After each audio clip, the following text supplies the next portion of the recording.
오랜만에 뵙습니다. 잘 계셨습니까?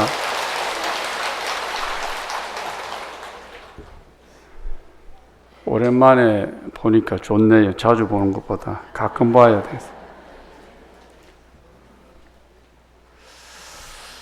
제가 14살에 출가를 했습니다. 14살에 출가를 했는데 근간의 통도사에 15살 먹은 아이가 출가를 했고 17살 먹은 출가한 아이가 둘이가 있습니다. 조금 전에 법상에 시봉하는 아이, 저 스님 보셨죠? 그 15살입니다. 저 앉아 있는데, 앉아 있어요.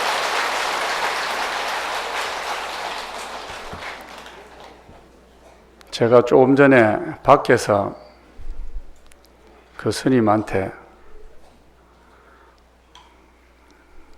어렵지 않느냐, 힘들지 않느냐, 그러니 괜찮대요. 나갈 생각 없느냐? 지금은 나갈 생각이 없답니다. 그럼 앞으로 나갈 생각이 없느냐? 그러니까 그거는 모르겠답니다.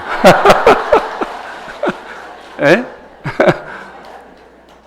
그게 명답이죠. 그렇게 영특합니다. 요새 스님들이, 젊은 아이들이.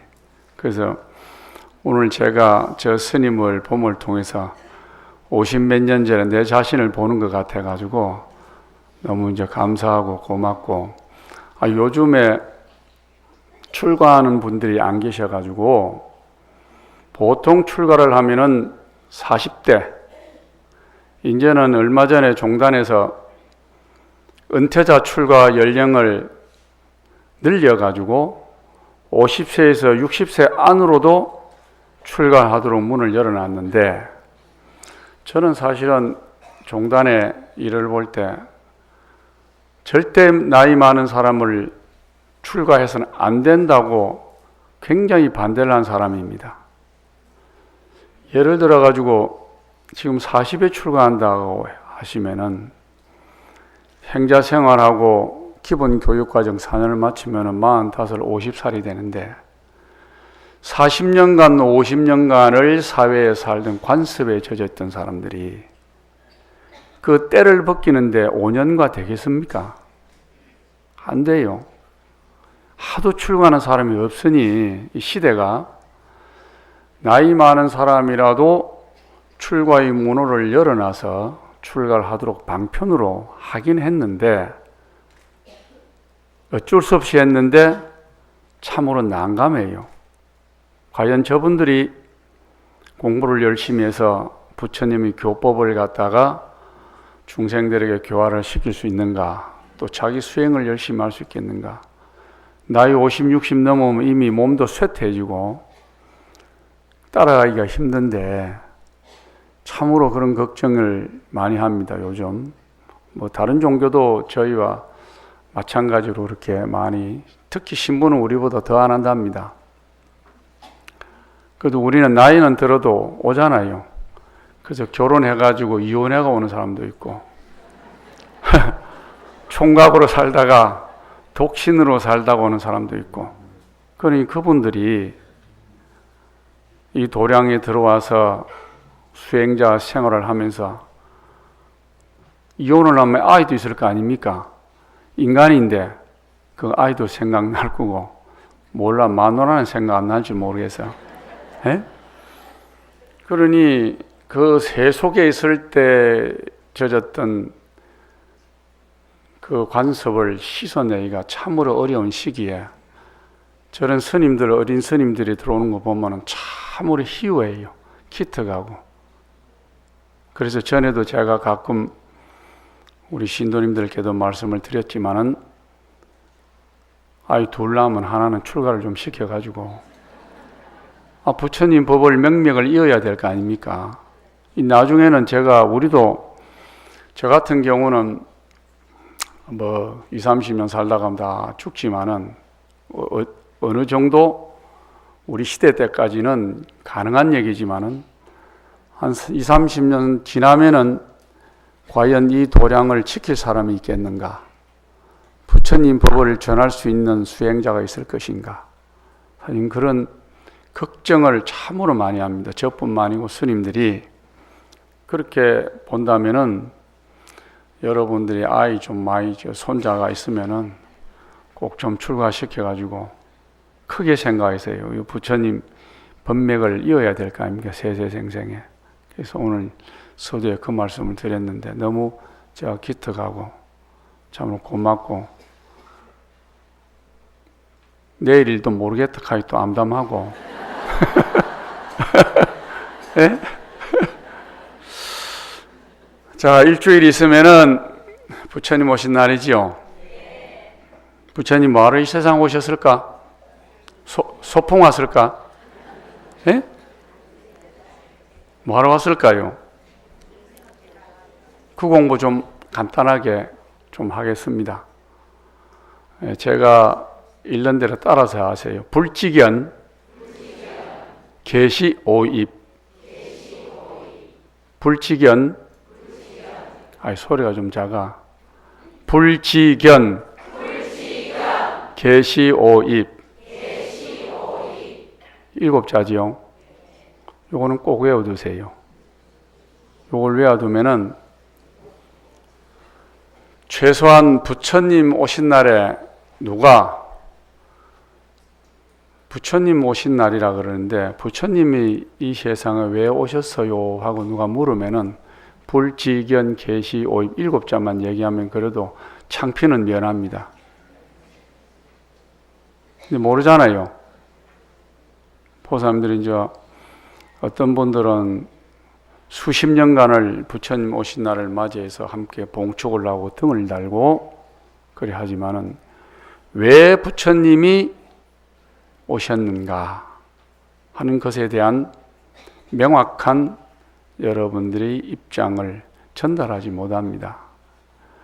법화경 방편품에 나오는 얘기인데 작년에도 제가 요걸 똑같이 얘기했어요. 내년에도 요래 얘기할 겁니다. 내가 주제할 때까지만 요 그대로 할 거예요. 그걸 해가지고도 귀에다 담아놔야 돼. 그래서 아주 간단한 거니까 부처님 방편품에 어떻게 말씀을 해놓냐면은 법화경에 세조는 부처님은 오직 하나의 큰 일 인연으로 세상에 출현하였느니라 나오셨다 이 말입니다. 사리부리여 무엇을 부처님 세조는 오직 하나의 큰 일 인연으로 세상에 출현하는가? 거기에 대한 답을 부처님이 합니다. 부처님 세조는 중생들로 하여금 부처님의 지견을 열어서 청정하게 하기 위해서 세상에 출현하고 중생에게 부처님의 지견을 보여주기 위하여 세상에 출현하며 중생으로 하여금 부처님의 지견을 깨닫게 하기 위하여 세상에 출현하며 중생으로 하여금 부처님의 지견의 길에 들어가게 하기 위하여 세상에 출현하느니라. 이것을 모든 부처님이 하나의 큰 일 인연을 위하여 세상에 출현하는 것이니라 이랬어요. 보여주기 위해서 보여주기 위한 부처님의 지견을 열어주기 위해서 청량을 열어주기 연단 10개짜지요? 그래 개라. 그 다음에 부처님이 지견을 보여주기 위해서 볼시자 아까 외운 거 하문입니다.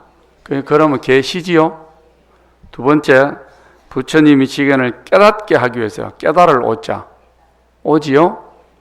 그 다음에 부처님의 지견에 들어가게 하기 위해서 들입자 입자 그래서 계시오입 부처님이 지견을 열고 보여주고 깨닫게 하고 부처님이 지견에 들어가게 하고 그럼 지견이 뭘까?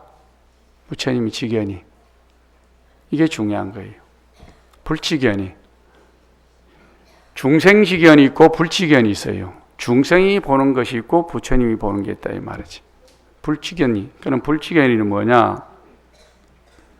우선 불지견을 말하기 전에 10개자 개라고 하는 것은 중생이 진리에 미혹해서 헤매는 것을 깨트려 가지고 중생이 본래 가지고 있는 열애장은 불성입니다.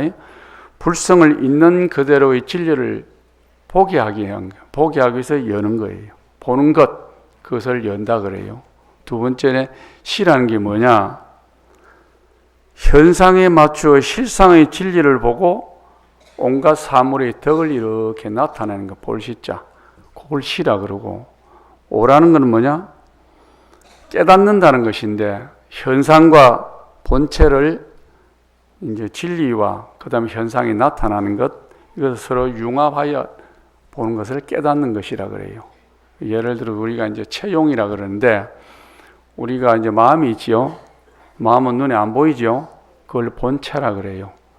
그 다음에 마음을 써가지고 나타나는 걸 뭐라 그래요? 현상이라 그럽니다. 그죠? 이 본체와 현상의 융합해서 드러나는 것을 갖다가 깨달음이라 그래. 그래서 그 다음에 오가 되고, 입은 뭐냐?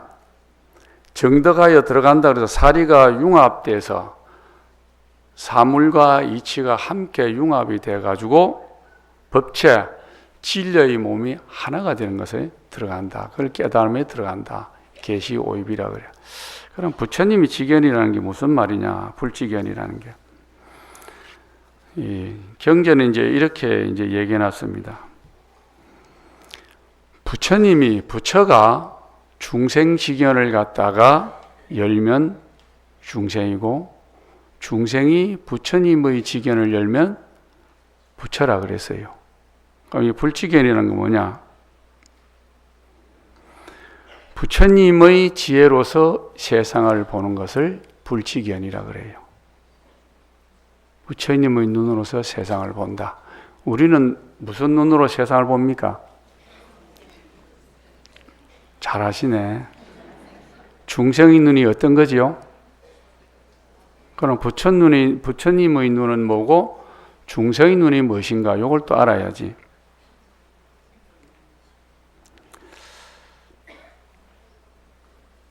중생의 불지견이란 제법 실상을 깨달아서 사물을 보는 견해인데, 세상에 있다는 온갖 것의 본 성품은 고유하다. 정멸상임을 깨달아 세상을 보는 것을 불지견이라 그런다. 그리고 중생이 제법 실상의 도리를 깨달아 부처님 지견에 열어 들어감으로써 성불이 결정되는 것이고, 제법 실상을 깨닫지 못하고 현상에 매달리면 중생에 빠지게 된다. 그래서 부처가 중생 지견을 열면 중생이고, 중생이 불지견을 열면 부처이다 이랬어요. 근데 이 불지견이라는 것은 부처님이 우리가 다 구족해 있다는 거예요. 우리 마음속에.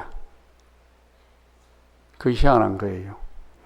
부처님이 지견이 따로 누가 준다든가 하는 것이 아니고 내 마음속에 부처의 지견과 중생의 지견이 다 있다는 겁니다. 이게 참 이제 어려운 얘기입니다. 그런데 어떻게 하느냐?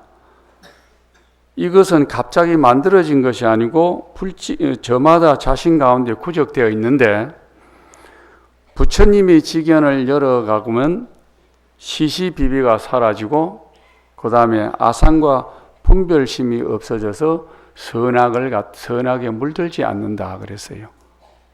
또 그리고 어디든지 언제든지 행복하고 생사에 끄달리지 않는다. 그러니까 쉽게 얘기하면은 분별심이 없는 것을 갖다가 불지견이라 그래요. 부처님은 좋은 사람, 나쁜 사람 안 가리고, 미운 사람, 사랑하는 사람 안 가리고, 옳고 그름을 가리지 않아요. 그럼 그게 불지견입니다. 그럼 중생지견은 뭐지요? 너와 나를 가리고, 분별하고, 사랑하는 사람도 미운 사람도 가리고, 좋고 나쁜도 가리고, 그러죠? 간단하잖아요. 그럼 부처의 지견은 그와 같다는 겁니다. 그래서 말씀하셨듯이 그러한 것이 부처의 지견인데, 이 부처님의 지혜의 눈으로 보는 것을 불지견하는데, 이 불지견으로 부처님께서 이 세상에 오셔서 우리 중생들에게 열어서 보이고 깨닫게 해서 깨달음에 들어가게 한다 이 말이에요. 그래서 불직연 계시 오입. 그럼 오늘 본문은 다 된 겁니다. 부처님이 오신 것은 당신이 가지고 있는 지혜를 중생들에게 나와 똑같은 모습을 갖추게 하기 위해서 열어가지고 보여주고 깨닫게 하고 들어가게 한다. 그게 부처님 오신 뜻은 그겁니다. 다른 게 없어요. 그래서 저 법화경 방편품에 보면은 이 불직연의 계시 오입은 오불장이라 그래서 모든 부처님도 그랬고 과거 부처님도 그렇고 미래 부처님도 그렇고 현재 부처님도 그렇고 서가모니 부처님도 똑같이 이와 같은 방법으로 이 세상에 출현을 했다고 그럽니다. 나오셨다 이 말이에요. 그런데 이 불직연이라는 것이 조금 전에 말씀을 드렸듯이 부처님만 가지고 계신 것이 아니고 서가모니 부처님이 공부를 해서 깨닫고 보니까 일체 중생 모두가 전부 다 불직연을 갖고 있더라. 요게 중요한 겁니다. 그걸 우리는 몰랐는데 부처님이 이 세상에 오시면서 오늘 부처님 오신 날 오셔서 우리들에게 너희들도 나와 같은 불직연을 가지고 있다는 것을 계시 오입을 통해서 우리에게 가르쳐 준 거예요. 그러니까 우리는 그 불직연이 우리 마음속에 있는 줄을 모르니 중생의 직연으로 늘상 살아왔다는 겁니다. 그러면은 부처님 오신 날 부처님께서 이 세상에 1대4 인연으로 오신 제일 큰 일이 뭐냐? 제일 큰 일 인연으로 오셨는데 그 제일 큰 일 인연이 불직연 계시 오입이라는 얘기입니다. 아시겠지요? 부처님이 이 세상에 왜 왔는가? 소풍 온 거 아닙니다. 요거 가르쳐주러 이 세상에 오셨다는 거예요.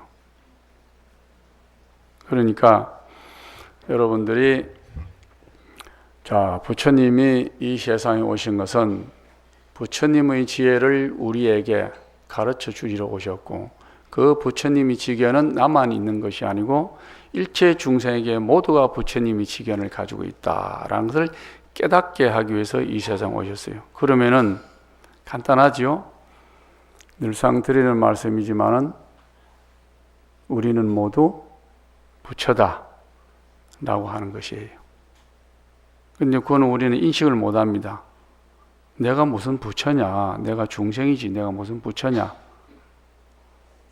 부처라고 인식을 하는 그 깨달음이 이 가르침을 통해서 우리가 배워야 되는 겁니다. 그러면은 여러분들 스스로가 부처님의 지견으로 이 세상을 살아가게 된다는 겁니다. 부처님 지견을 열어가지고. 부처님 지견이 뭐라 그랬어요 아까? 교만하지 아니하고 또 분별하지 아니하고 그게 부처님 지견이라 그랬지요. 그런 거는 부처님만이 쓰는 것이 아니고 여러분들이 다 쓸 수 있는 것들이지요. 왜 쓸 수 있습니까? 여러분들이 부처님 지견을 가지고 있으니까. 좀 전에 그랬잖아요. 부처가 중생 지견을 열면 중생이고 부처님도 중생이 지견을 열면 부처고 중생도 부처님이 지견을 열면 부처다. 아주 간단합니다.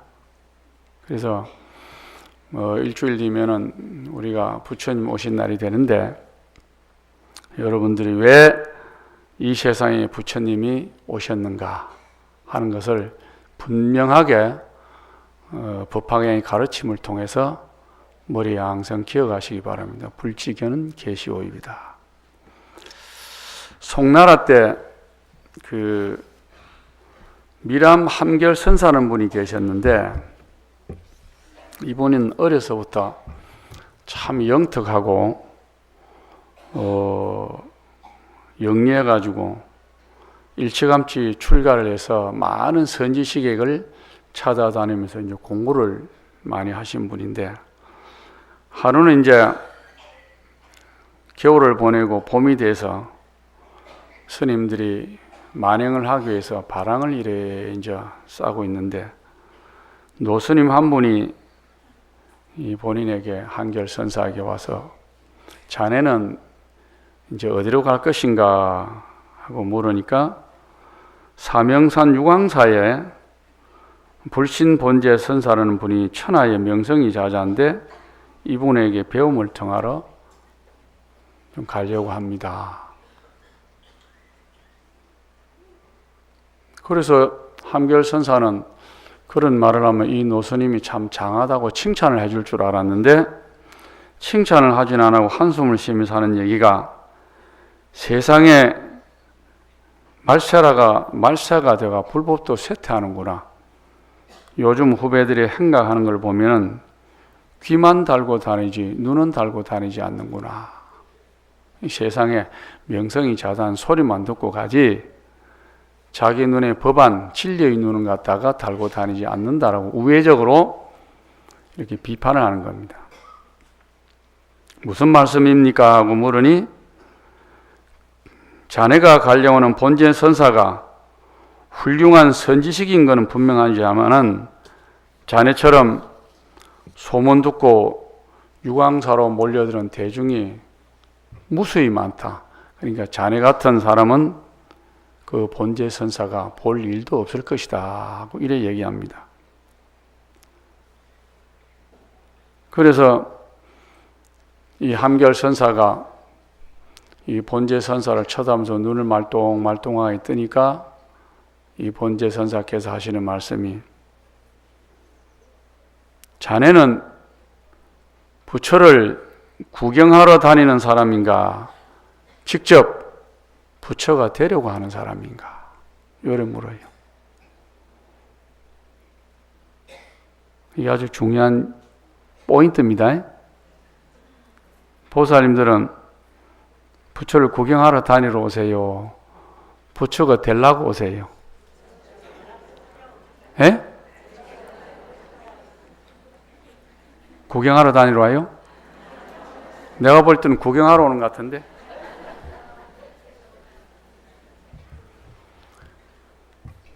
그래 한결 스님이 이 본제 선사에 물을 꿇고, 그럼 저는 어디로 가야 합니까? 하니까 구주 명과사라고 하는 곳에 다마라는 스님인데 이분에게 찾아갔으면 좋겠다. 그래서 다마 선사를 찾아가니 이 다마 선사가 한결 선사를 보고 냉랭하게 대합니다. 자기가 물음에도 비웃고 또 대답도 잘 안 하고, 그러다가 그래도 이 한결 선사는 꾸준하게 그 선사를 시봉을 하고 한결같이 이제 지냈는데, 어느 날 다마 선사가 이 한결 선사에게 묻습니다. 뭐가 바른 법안이냐? 무엇이 바른 법안이냐? 법안이란 것은 진리입니다. 법법자, 진리의 눈을 법안이라 그래요. 정법안장이라고 하는 말이 있는데, 어떤 것이 진리의 눈이냐 하고 또 하니까 이 걸레를 훔치던 한결 선사는 아무 말씀도 하지 아니하고 딱 하시는 말씀이 뭐라 그러느냐? 조각난 사금팔이지요. 그런단 말이에요. 조각난 사금팔이. 사금팔이 뭐예요? 그렇지? 사기 그릇이. 그럼 아무 쓸모 없잖아요. 사기 그릇이 뭐 물도 담고 뭐 음식도 담고 그러는데 어떤 것이 법안이냐, 어떤 것이 진리의 눈이냐 그러니까 깨진 사금팔이라고 한다 이 말이에요. 그러니 그때 이 다마 선사가 깨닫게 됩니다. 함결 선사가. 그래서 이 다마 선사가 이 함결 선사를 인정을 해요. 깨침을 깨닫다는 거예요. 이 안에 일환인데, 포인트는 뭐라 그랬지요? 네? 좀 전에 얘기한 거. 부처님을 구경하러 옵니까? 부처님 되려고 옵니까? 오늘 내일 모레가 부처님 오신 날인데 우리 모두는 법화경이나 열반경이나 모든 경전을 통해서 보면은 우리는 모두가 부처로서 완벽하게 갖추어져 있답니다. 여러분들 모두가 부처로서 완벽하게 갖추어져 있는데 그걸 보지 못하는 거죠. 완벽하게 갖추어지는 것을 보면 어떻게 돼요? 여러분들이 부처잖아. 지금은 모르긴 몰라도 아직까지는 부처님을 구경하러 다닌다고 이절저절 댕기면서 영업 있는 절에 가지고 저 부처님이 영업 있는가 한번 구경하고, 좋은 기도처라 그러면 그 기도처에 가서 부처님 영업 있는가 구경하고, 2561년도 부처님 오신 날 여러분들 스스로가 완벽한 부처라는 것을 깨닫는 날이 되길 바랍니다.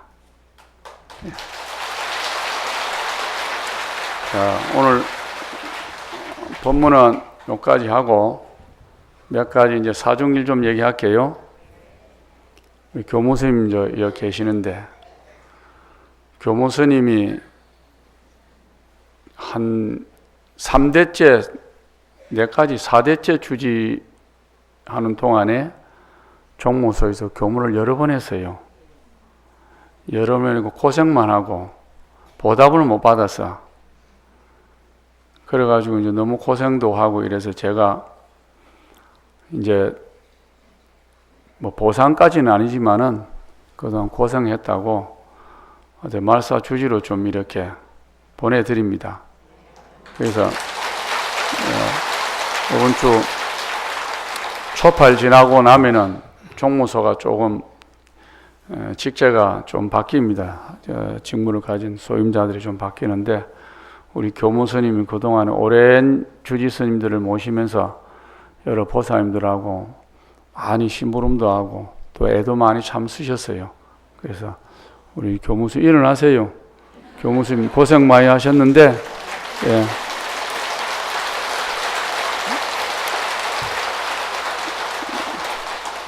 울산 근교에 그 주지를 가십니다. 한번 가시면은 늘 반갑게 가끔 보시라도 해주시길 바랍니다. 그리고 금년 초파일은 신도님들을 보셨지만은 장엄물을 굉장히 좀 많이 했습니다. 과할 정도로. 다 보셨지요? 저 무풍한송로부터 시작을 해서, 그게 지금 불교 문화입니다. 그래서 우리가 이제 그냥 와서 법당에 와서 부처님 말씀 듣고 하는 것도 좋지만은 그래도 눈요기가 좀 있어야지. 그래서 불교 문화예요. 그거는 문화라는 것이, 우리가 불교가 부처님으로 인해서 일어날 수 있는 모든 생활적 양식, 이런 것들이 문화라 그러는데, 그 학이라든가 용이라든가 또는 여의주라든가 또 고기 등이라든가 이런 걸 굉장히 많이 했어요. 그래서 총무소 총무스님이 아이디어와 각 국장 스님, 과장 스님들이 한 3개월 동안 무진 애를 썼어요. 또 그분들에게도 박수 한번 보내주세요. 고생들 많이 하시고, 또 저런 사찰에서 아마 전국에서 통도사가 유일하게 저런 지금 장엄물을 가장 많이 지금 많이 하고, 또 전국에서도 많이 지금 저녁 9시까지 또 개방을 해서 저녁에도 그걸 볼 수 있도록 그렇게 저희들이 하고 있습니다. 그래 하고 있으니까 금년 한 해는, 금년 초파일은 어느 초파일보다도 또 볼거리도 풍성하고 또 부처님 오신 날을 더 원만하게 또 행사를 치를 수 있도록 그래야 할 테니까 우리 신도님들도 적극 좀 지원과 협조를 부탁을 드립니다. 그리고 당일날 법요신랑 꽉 좀 채우세요. 부처님 오신 날은 좀 부처님 오신 날을, 부처님을 위해서만이 좀 행동을 해 주셨으면 해요. 그러나 봉축 법요식 할 때 보면은 전부 다 밖에가 자기 볼 다 봐. 전부 다 볼 보고 봉축 행사를, 그래서 내가 11시로 1시간 늦춰 왔습니다. 좀 늦게 오시는 분들을 위해서. 그래서 그런 날 기관장들도 많이 오시고 하니까 이 설법전이 꽉 차가지고 우리 모두 함께 한 마음으로 부처님 이 세상에 오신 것을 찬탄할 수 있는 그런 마음가짐을 좀 해주시길 부탁을 드립니다.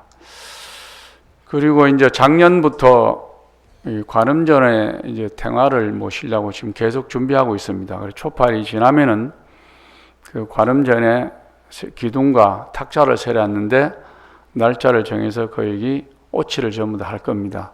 그것도 며칠 또 문을 좀 닫을 겁니다. 그걸 이해하시고, 또 제가 약속을 드렸던 여기 설법전 부처님 불단 뒤에 그 금색을 해가지고 하는 건 계속 지금 준비를 하고 있습니다.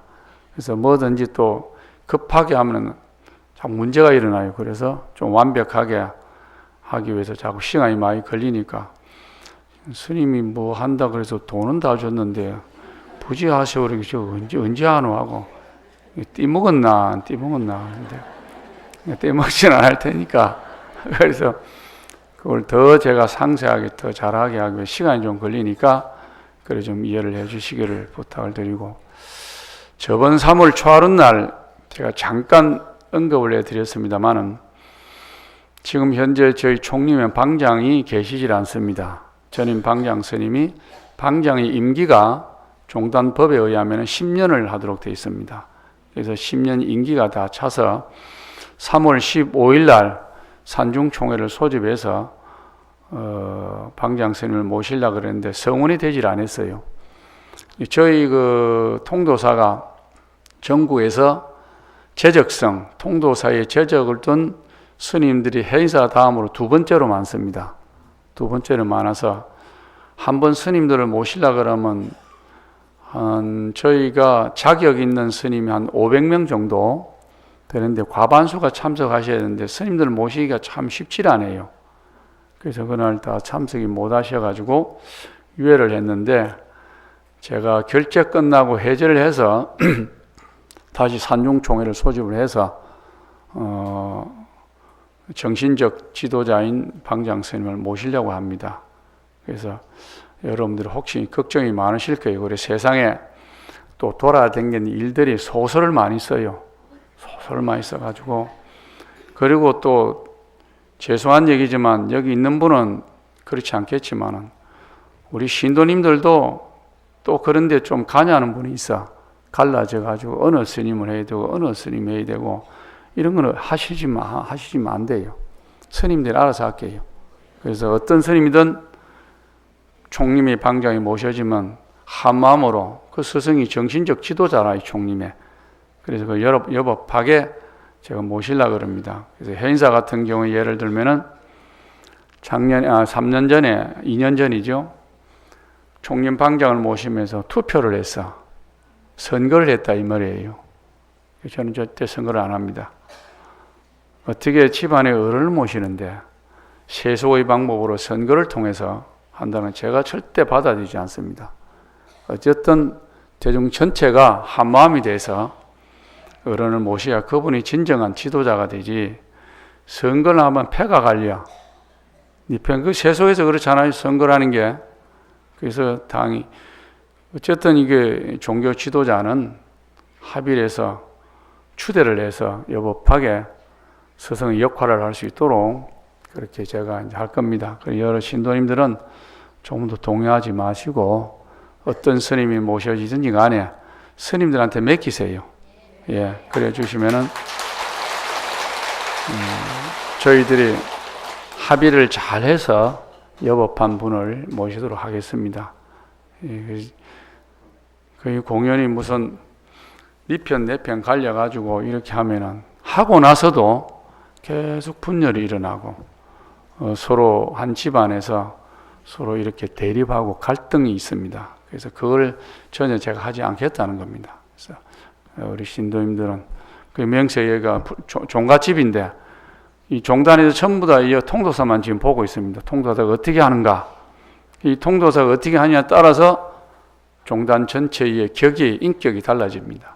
그러니까 신도님들에게 그렇게 당부를 드리겠습니다. 그리고 이번 초파일 날도 여러분들 많이 오셔서 부처님 오신 날 함께 봉축해서 부처님 오신 뜻을 이 세상에 널리 알리고, 아까 말씀처럼 여러분들이 부처님 오신 날 봉축함을 통해서 함께 우리 모두가 부처가 될 수 있는 길을 닦으시길 바랍니다. 성불하십시오. 아무영산 불멸학수상여